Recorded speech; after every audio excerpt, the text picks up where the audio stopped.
Hello friends, ഞാൻ അജയ് ശശിധരൻ. എല്ലാവർക്കും tech corner Malayalam ചാനലിൻ്റെ പുതിയൊരു വീഡിയോയിലേക്ക് സ്വാഗതം.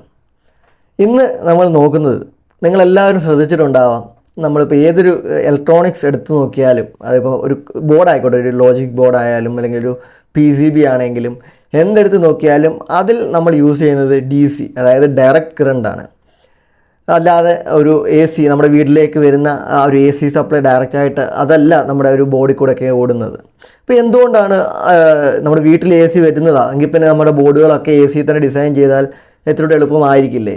എന്തുകൊണ്ട് പിന്നെ ബോർഡുകൾ അല്ലെങ്കിൽ ഈ ഇലക്ട്രോണിക്സ് സാധനങ്ങൾ DCയിൽ ഡിസൈൻ ചെയ്തു, ACയിൽ എന്തുകൊണ്ട് ഡിസൈൻ ചെയ്തില്ല എന്നുള്ള കാര്യം, ഇത് എനിക്ക് തോന്നുന്നു ഒരുപാട് പേർക്ക് സംശയമുള്ളൊരു ടോപ്പിക്കായിരിക്കും.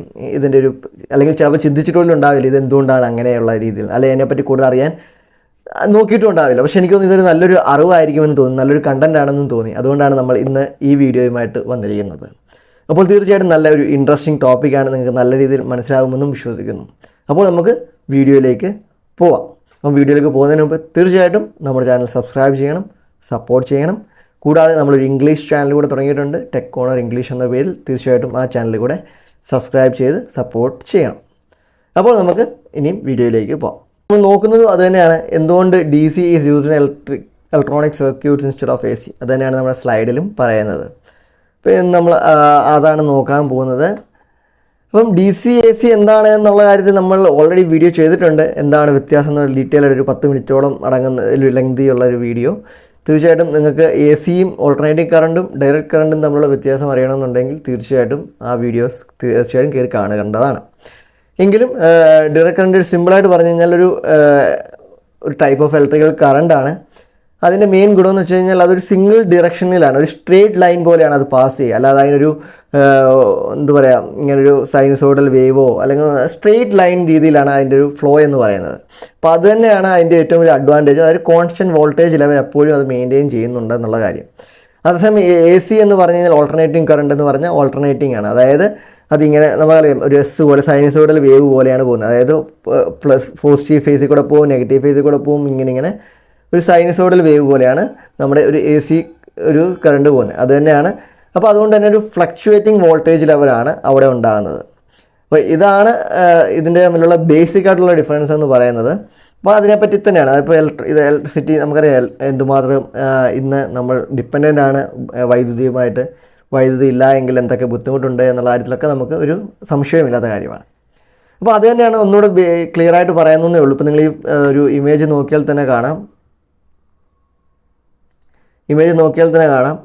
DC എന്ന് പറയുന്ന ഒരു സ്ട്രെയിറ്റ് ലൈൻ പോലെയാണ്, ഒരു സ്ട്രെയിറ്റ് ലൈനായിട്ട് പോവാണ് നിങ്ങൾ കാണുന്നത്.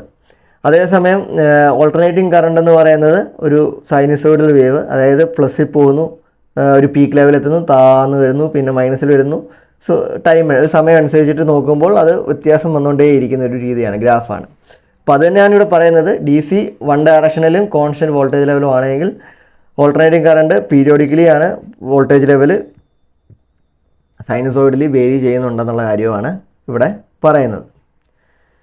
ഇനി DCയുടെ കുറച്ച് ഗുണങ്ങളാണ് നമ്മൾ പറയുന്നത്. DC നമ്മൾ ഓൾറെഡി പറഞ്ഞു കോൺസ്റ്റൻറ്റ് വോൾട്ടേജ് ആണ്.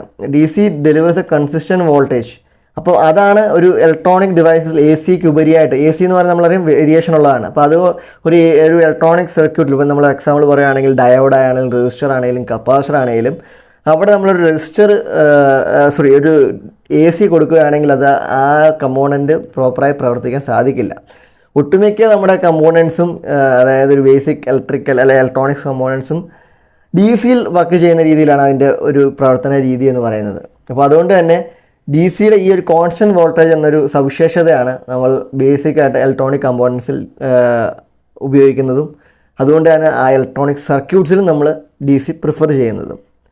ഇപ്പോൾ example component function, micro controllers ആണെങ്കിലും ട്രാൻസിസ്റ്റേഴ്സ് ആണെങ്കിലും അതിനൊക്കെ ഒരു സ്റ്റഡി വോൾട്ടേജ് വേണം, അത് പ്രോപ്പറായിട്ട് വർക്ക് ചെയ്യണം. നമുക്ക് എക്സാമ്പിളായിട്ട് പറഞ്ഞു കഴിഞ്ഞാൽ നമുക്ക് ഈ പ്രോഗ്രാമിംഗ് ഡിവൈസ് PLC ആണെങ്കിലും അല്ലെങ്കിൽ മൈക്രോ ചിപ്സുകളാണെങ്കിലും മൈക്രോ കൺട്രോളേഴ്സ് ആണെങ്കിലും, അപ്പോൾ ഇതിനൊക്കെ ഒരു മെമ്മറി ഡിവൈസാണ്. അത് ഒരു ഹൈലി സെൻസിറ്റീവ് ഡിവൈസുമാണ്. ചെറിയൊരു ഫ്ലക്ച്വേഷനിന് പോലും അതിൻ്റെ ഡേറ്റ ലോസ് ആവാം, ആ ചിപ്പ് അടിച്ചു പോകാനുള്ള ചാൻസ് ഉണ്ട്. അപ്പോൾ അങ്ങനെ വരുമ്പോൾ കൺസിസ്റ്റൻ്റ് ആയിട്ട് പ്രിസൈസ് ആയിട്ടുള്ളൊരു വോൾട്ടേജ് കിട്ടിയാൽ മാത്രമേ അത് പ്രോപ്പറായിട്ട് വർക്ക് ചെയ്യുകയുള്ളൂ. അപ്പോൾ അതും ഒരു കാരണമാണ്. പിന്നെ വോൾട്ടേജ് എ സി എന്ന് പറയുന്നത് നമുക്കറിയാം വോൾട്ടേജ് ഫ്ലക്ച്വേഷനാണ്, അൺപ്രഡിക്റ്റബിൾ ബിഹേവിയറാണ്. അതുമൂലം തന്നെ സെൻസിറ്റീവ് കമ്പോണൻസിന് പൊട്ടൻഷ്യൽ ഡാമേജ് ഉണ്ടാക്കുവാൻ സാധിക്കുന്നു. അപ്പോൾ അതുകൊണ്ടാണ് എ സി നമ്മൾ അവിടെ ഉപയോഗിക്കാത്തത്. പിന്നെ ഞാൻ ഓൾറെഡി പറഞ്ഞു ഡി സി എന്ന് പറയുന്നത് മോസ്റ്റ് ഓഫ് ദി ഇലക്ട്രോണിക് കമ്പോണൻസും കമ്പാക്റ്റബിൾ ആണ്. ഇപ്പോൾ റെസിസ്റ്റേഴ്സ് ആണെങ്കിലും കപ്പാസിറ്റേഴ്സ് ആണെങ്കിലും LED ആണെങ്കിലും ഒക്കെ ഡി സിയിലാണ് കമ്പാക്റ്റബിൾ, എ സിയിൽ കമ്പാക്റ്റബിൾ അല്ല. നമുക്കറിയാം ഇപ്പോൾ എക്സാമ്പിൾ നമുക്ക് എന്താണെങ്കിലും ഇപ്പോൾ ഒരു LED ലൈറ്റ് ആണെങ്കിൽ പോലും, LED ബൾബ് ആണെങ്കിൽ പോലും അത് ആക്ച്വലി നമ്മളവിടെ കുത്തുന്നുവെങ്കിലും എ സിയിലാണ് കുത്തുന്നത്. നമ്മൾ സ്വിച്ചിൽ നിന്ന് വരുന്ന ഡയറക്റ്റ് ഒരു 230 വോൾട്ടിലാണ് കുത്തുന്നതെങ്കിലും അതിനുള്ളിലൊരു കൺട്രോളറുണ്ട്. അപ്പോൾ ആ കൺട്രോളർ എ സിയെ ഡി സി ആക്കി മാറ്റിയതിന് ശേഷമാണ് ആ LED സ്ട്രിപ്പിലേക്ക് കൊടുക്കുന്നത് പോലും, അല്ലാതെ എ സി ഡയറക്റ്റായിട്ട് കൊടുക്കുന്നില്ല. ഈവൻ നമ്മുടെ ലാപ്ടോപ്പ് ചാർജ് ചെയ്യുന്നതാണെങ്കിലും ഇപ്പോൾ എന്തെടുത്ത് നോക്കിയാലും, ഇപ്പം ബാറ്ററീസ് ആണെങ്കിൽ പോലും ബാറ്ററി സെൽസൊക്കെ വർക്ക് ചെയ്യുക എന്ന് പറയുന്നത് എനർജി സ്റ്റോർ ചെയ്യുന്നത് ഡി സിയിലാണ്. ഇപ്പോൾ ഇൻവെർട്ടർ ബാറ്ററീസ് ആണെങ്കിലും ഒക്കെ നമുക്കറിയാം അത് ഡി സിയിലേക്ക് മാറ്റിയതിന് ശേഷമാണ് അത് ബാറ്ററിയിലേക്ക് കൊടുക്കുന്നതും ബാറ്ററി അവിടെ സ്റ്റോർ ചെയ്യുന്നതും എനർജി എന്ന് പറയുന്നത്. അപ്പോൾ എന്തുകൊണ്ടും ഏതൊരു ഡിവൈസ് എടുത്ത് നോക്കിയാലും അവിടെയൊക്കെ ഡി സി ആണ് ഏറ്റവും നല്ല അനുയോജ്യമായിട്ടുള്ളത്. അപ്പോൾ നിങ്ങൾക്കൊരു സംശയം ഉണ്ടാകും, പിന്നെ എന്തിനാണ് നമ്മൾ എ സി ഉപയോഗിക്കുന്നത് എങ്കിൽ പിന്നെ KSEB എന്നോ അല്ലെങ്കിൽ നമ്മുടെ സപ്ലൈ ഏതാണോ ഗ്രിഡിൽ നിന്ന് പോലും ഡി സി തന്നാൽ പോരെ എന്നൊരു ചോദ്യം ഉണ്ടാവും. അപ്പോൾ ഇതിനുള്ള ഉത്തരം ഞാൻ ലാസ്റ്റിൽ പറയുന്നതായിരിക്കും. അപ്പോൾ ഈ ഒരു സ്ലൈഡിൽ ഇത് തന്നെയാണ് പറയുന്നത്. റെസിസ്റ്റൻസ് ആണെങ്കിലും കപ്പാസിറ്റേഴ്സ് ആണെങ്കിലും LEDs ആണെങ്കിലും അത് ഡി സി ആയിട്ടാണ് കോമ്പാക്റ്റബിൾ എന്ന് പറയുന്നത്. പിന്നെ ഉള്ള ഗുണമെന്ന് വെച്ചാൽ ഡി സിയുടെ സർക്യൂട്ട് എന്ന് പറഞ്ഞാൽ വളരെ സിമ്പിളാണ്. നമുക്കറിയാം വലിയ കോംപ്ലക്സ് ആയിട്ടൊന്നുമില്ല, കാരണം അതിന് ഒറ്റ ഫേസേ ഉള്ളൂ, വലിയ പാടുമില്ല കൺട്രോൾ ചെയ്യാനും മാനേജ് ചെയ്യാനും. സോ പൊളാരിറ്റി സിമിലർ ആയതുകൊണ്ട് തന്നെ നമുക്കൊരു സിംപ്ലിഫൈഡ് സർക്യൂട്ട് ഡിസൈൻ ചെയ്യാൻ സാധിക്കും. അതുമൂലം എറേഴ്സ് കുറയ്ക്കാനും സാധിക്കും. പിന്നെ എ സിയെ പോലെ അൺപ്രഡിക്റ്റബിൾ ബിഹേവിയർ ഇല്ല. ഒരു സോഴ്സിൽ നിന്ന് കൊടുത്തു കഴിഞ്ഞാൽ കോൺസ്റ്റൻ്റ് ആയിട്ട് തന്നെ കൺസിസ്റ്റൻ്റ് ആയിട്ട് നമുക്കൊരു ഇതിൽ ചെയ്യാൻ പറ്റുന്നതുകൊണ്ട് തന്നെ ആ പ്രെഡിക്റ്റബിൾ ബിഹേവിയറും നമ്മൾ ഡി സി ചൂസ് ചെയ്യുന്നു. പിന്നെ ഡി സിയിലാവുമ്പോൾ വീണ്ടും നമുക്ക് കൺവേർഷൻ്റെ കാര്യങ്ങളൊന്നും വരുന്നില്ല, അല്ലെങ്കിൽ എന്താ പറയുക റെക്ടിഫയർ സർക്യൂട്ട്സോ അങ്ങനത്തെ കാര്യങ്ങളൊന്നും വേണ്ടി വരുന്നില്ല. കാരണം ഓൾറെഡി നമുക്ക് ഡി സിയിലാണ് ഇതൊക്കെ പ്രവർത്തിക്കേണ്ടത്. അതല്ലെങ്കിൽ എ സിയിൽ നിന്നും ഡി സിയിലേക്ക് മാറ്റി പല കാര്യങ്ങൾക്ക് ഇപ്പോൾ എ സിയിലുള്ളൊരു സർക്യൂട്ട് ബോർഡാണ്, അത് എ സിയിൽ പൊയ്ക്കൊണ്ടിരിക്കുകയും ചെയ്യും. പക്ഷേ നമുക്കവിടെ എനർജി ബാറ്ററി സ്റ്റോർ ചെയ്യണമെന്നുണ്ടെങ്കിൽ അപ്പം വീണ്ടും നമ്മൾ ഡി സിയിലേക്ക് മാറ്റണം. അപ്പോൾ ഒരുപാട് തവണ ആ ഒരു കൺവേർഷൻ ഒരു സ്റ്റേജിൽ നടക്കേണ്ടത്.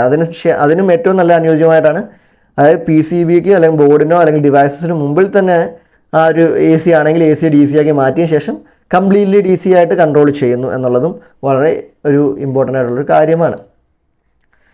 പിന്നെ ഞാൻ ഓൾറെഡി പറഞ്ഞു എനർജി സ്റ്റോറേജിന് ഡി സി ആണ് സപ്പോർട്ട് ചെയ്യുക. ഇപ്പം ബാറ്ററിയുടെ കേസ് ആണെങ്കിലും കെമിക്കൽ എനർജി സ്റ്റോർ ചെയ്ത് അത് ഇലക്ട്രിക്കൽ എനർജി ആയിട്ട് കൺവേർട്ട് ചെയ്യാൻ സാധിക്കുന്നു. കപ്പാസിറ്റർ ആണെങ്കിലും ഇത് തന്നെ ഇലക്ട്രിക് ഫീൽഡായിട്ട് എനർജി സ്റ്റോർ ചെയ്യാൻ സാധിക്കുന്നു. അപ്പോൾ ഇത് രണ്ടിലും ഡി സി ആണ് നമ്മൾ യൂസ് ചെയ്യുന്നതെന്നുള്ളത് വളരെ ഇമ്പോർട്ടൻ്റ് ആയിട്ടൊരു കാര്യമാണ്. അപ്പോൾ അതും ശ്രദ്ധിക്കുക, എനർജി സ്റ്റോർ ചെയ്യാൻ വേണ്ടിയും നമുക്ക് അനുയോജ്യം ഡി സി തന്നെയാണ്. പിന്നെ ഡി സി എന്ന് പറയുന്നത് ഞാൻ പറഞ്ഞു കൺസിസ്റ്റൻ്റ് ആണ്, ഒറ്റ സിംഗിൾ ലൈൻ പോലെയാണ്. അതുകൊണ്ട് തന്നെ അവിടെ നോയ്സസ് ഉണ്ടാകുന്നില്ല, അല്ലെങ്കിൽ നോയ്സസ് വളരെ കുറവാണ്. അതേസമയം എ സിക്കകത്ത് ഫ്ലക്ച്വേറ്റിംഗ് നേച്ചർ ആയതുകൊണ്ട് തന്നെ നോയ്സുകൾ ഡിസ്റ്റർബൻസുകൾ കൂടുതലുണ്ടാകുന്നു. അതുമൂലം നമ്മുടെ എഫിഷ്യൻസി എന്താണോ ഉപകരണങ്ങൾ വർക്ക് ചെയ്യേണ്ട അതിൻ്റെ എഫിഷ്യൻസി കുറയ്ക്കുവാനും സാധിക്കുന്നു. ഇപ്പോൾ ഡി സിയുടെ ഇലക്ട്രിക്കൽ നോയ്സ് കുറയ്ക്കുന്നു, സെൻസിറ്റീവ് ഇലക്ട്രോണിക്സിന് ക്രൂഷ്യലായിട്ട് മാറുന്നു. അപ്പോൾ അതാണ് ഈ ഒരു പോയിന്റിൽ പറയുന്നത്. അപ്പോൾ ഇത്രയുമാണ് എന്താ പറയുക നമ്മൾ എന്തുകൊണ്ട് ഡി സി പ്രിഫർ ചെയ്യുന്നു ഇലക്ട്രോണിക്സിൽ എന്ന് പറയുന്നത്. അതായത് ഒന്നുകൂടെ ഒരു കൺക്ലൂഡിങ് പാർട്ടായിട്ട് ഒന്നുകൂടെ എടുത്ത് പറഞ്ഞു കഴിഞ്ഞാൽ, first study voltage, provide stable voltage കൊടുക്കുന്നു. കമ്പോണൻറ്റ് കമ്പാറ്റബിലിറ്റി, അതായത് ഇലക്ട്രിക്കൽ ഡിവൈസ്, അതായത് ഇപ്പം റെസിസ്റ്റർ ആണെങ്കിലും കപ്പാസിറ്റർ ആണെങ്കിലും LEDs ആണെങ്കിലും ഒക്കെ കമ്പാറ്റബിൾ ആണ്. പിന്നെ ഡിസൈൻ, സർക്യൂട്ട് ഡിസൈൻ നമുക്ക് വളരെ സിമ്പിളായിട്ട് ചെയ്യാൻ സാധിക്കുന്നു. എനർജി സ്റ്റോർ ചെയ്യാൻ വേണ്ടി വളരെ എഫിഷ്യൻ്റായിട്ട് നമുക്ക് ചെയ്യാൻ സാധിക്കുന്നു. നോയ്സുകളില്ല. അപ്പോൾ ഈ ഒറ്റ സ്ലൈഡ് തന്നെയാണ് ഇതിൻ്റെ മെയിനായിട്ടുള്ളത്. അപ്പോൾ ആര് നിങ്ങളോട് ഇനി ചോദിച്ചാൽ നിങ്ങൾക്ക് ഒറ്റയടിക്ക് ഉത്തരം നൽകാൻ സാധിക്കും. ഇത്രയും പോയിന്റുകൾ സിമ്പിളായിട്ട് നിങ്ങൾക്ക് പറഞ്ഞു പോയി. ഈ ഇത്രയും കാരണങ്ങൾ കൊണ്ടാണ് നമ്മൾ ഇലക്ട്രോണിക്സിൽ ഡി സി ഉപയോഗിക്കുന്നത് എന്ന് നിങ്ങൾക്ക് തീർച്ചയായിട്ടും പറയാൻ സാധിക്കും എന്ന് ഞാൻ വിശ്വസിക്കുന്നു. വളരെ സിമ്പിളായിട്ട് നിങ്ങൾക്ക് മനസ്സിലായെന്നും പ്രതീക്ഷിക്കുന്നു. ഇതിന് മുമ്പേ ഞാൻ പറഞ്ഞ ചോദ്യം, അതായത് എങ്കിൽ പിന്നെ എന്തിനാണ് എ സിയിൽ നമുക്ക് വീട്ടിലേക്ക് വൈദ്യുതി വരുന്നത്, ഡി സിയിൽ തന്നെ വന്നാൽ പോരെ, അപ്പം പിന്നെ ഒന്നും ടെൻഷൻ ഇല്ലല്ലോ, മൊത്തത്തിൽ അങ്ങ് ഡി സിയെ കൺട്രോൾ ചെയ്താൽ മതിയല്ലോ എന്നുള്ള ചോദ്യം ഉണ്ടാവും. തീർച്ചയായിട്ടും നമുക്കറിയാം ആദ്യ കാലങ്ങളിലൊക്കെ ഡി സി ആയിരുന്നു നമുക്ക് ട്രാൻസ്മിഷനിലും ഡിസ്ട്രിബ്യൂഷനിലും ഒക്കെ നടന്നുകൊണ്ടിരുന്നത് എന്ന്. പക്ഷേ അതുപോലെ തന്നെ ഇപ്പോൾ എ സിയോട് സംബന്ധിച്ച് ഇപ്പോൾ ഡി സിക്കുള്ള ഗുണങ്ങളാണ് നമ്മൾ പറഞ്ഞത് എങ്കിൽ അതേപോലെ തന്നെ ഡി സിക്ക് കുറേ പോരായ്മകളും ദോഷങ്ങളും ഉണ്ട്. അപ്പോൾ നമ്മൾ എ സി എയും ഡി സി എയും പറ്റിയുള്ള വീഡിയോയിൽ അത് വിശദമായി പറയുന്നുണ്ട്. എങ്കിലും സിമ്പിളായിട്ട് പറഞ്ഞു കഴിഞ്ഞാൽ ഡി സി നമുക്കൊരു ലോങ് ഡിസ്റ്റൻസ് ട്രാൻസ്മിഷൻ, ഒരു കൂടുതൽ ദൂരം സഞ്ചരിപ്പിക്കുവാൻ വളരെ പാടുള്ള കാര്യമാണ്. അപ്പോൾ നമുക്ക് ഒരുപാട് നമ്പർ ഓഫ് പോൾസ് വേണ്ടി വരും. സ്റ്റെപ്പ് അപ്പ് സ്റ്റെപ്പ് ഡൗൺ ട്രാൻസ്ഫോമറൊക്കെ ഉപയോഗിച്ച് നമ്മൾ ചെയ്യുന്നുണ്ടല്ലോ. അതൊന്നും നമുക്ക് ഡി സിയിൽ അത്രയും ചെയ്യാൻ സാധിക്കില്ല. അപ്പം അതുമൊക്കെ മൂലം കൊണ്ട് തന്നെ മെയിൻലി ലോങ് ഡിസ്റ്റൻസ് ട്രാൻസ്മിഷൻ സാധിക്കുന്നില്ല എന്നുള്ളത്. അതുകൊണ്ട് തന്നെ നമുക്കറിയാം നമ്മുടെ ഇടുക്കിയിൽ മൂലമറ്റത്തൊക്കെ വൈദ്യുതി ഉണ്ടാക്കിയ ശേഷമാണ് നമ്മൾ എത്രയോ കിലോമീറ്റർക്ക് ശേഷമാണ് ഉപയോഗിക്കുന്നത്, അതിൻ്റെ ഫൈനൽ എൻഡ് ഉപയോഗം എന്നൊക്കെ പറയുന്നത്. അപ്പം അത്രയും ദൂരം ഒരു ഡി സി ട്രാൻസ്മിറ്റ് ചെയ്യുക എന്ന് പറയുന്നത് വളരെ ബുദ്ധിമുട്ടുള്ള കാര്യമാണെങ്കിൽ വളരെ പൈസ ചിലവുള്ള കാര്യം കൂടിയാണ്. അപ്പോൾ അതുമൂലമാണ് നമ്മൾ എ സിയെ അവിടെ യൂസ് ചെയ്യുന്നതും ഡി സിയെ യൂസ് ചെയ്യാത്തതും. എങ്കിലും അത് നമ്മൾ ഓൾറെഡി ഒരു വീഡിയോ ചെയ്തിട്ടുണ്ട്, നിങ്ങൾ തീർച്ചയായിട്ടും അത് കണ്ട് മനസ്സിലാക്കാവുന്നതാണ്. അപ്പോൾ ഇന്നത്തെ വീഡിയോ നിങ്ങൾക്ക് തീർച്ചയായിട്ടും ഇഷ്ടപ്പെട്ടുണ്ടെന്ന് വിശ്വസിക്കുന്നു, ഉപകാരപ്രദമാകുമെന്ന് വിശ്വസിക്കുന്നു. തീർച്ചയായിട്ടും നിങ്ങളുടെ വിലയേറിയ കമൻറ്റുകൾ രേഖപ്പെടുത്തുക. അതുപോലെ നമ്മൾ ഇതുപോലെ ഡിഫറെൻറ്റ് ടോപ്പിക്സിൽ വീഡിയോ നിങ്ങൾക്ക് താല്പര്യമുള്ള ടോപ്പിക്കുകൾ ഏതൊക്കെയാണ് എന്ന് തീർച്ചയായിട്ടും കമൻറ്റ് ചെയ്യുക. തീർച്ചയായിട്ടും നമ്മൾ ആ ടോപ്പിക്കുകളിലൊക്കെ വീഡിയോ ചെയ്ത് നിങ്ങളിലേക്ക് എത്തിക്കുന്നതായിരിക്കും. അപ്പോൾ എല്ലാവർക്കും താങ്ക് യു. അടുത്ത വീഡിയോയിൽ കാണും വരെ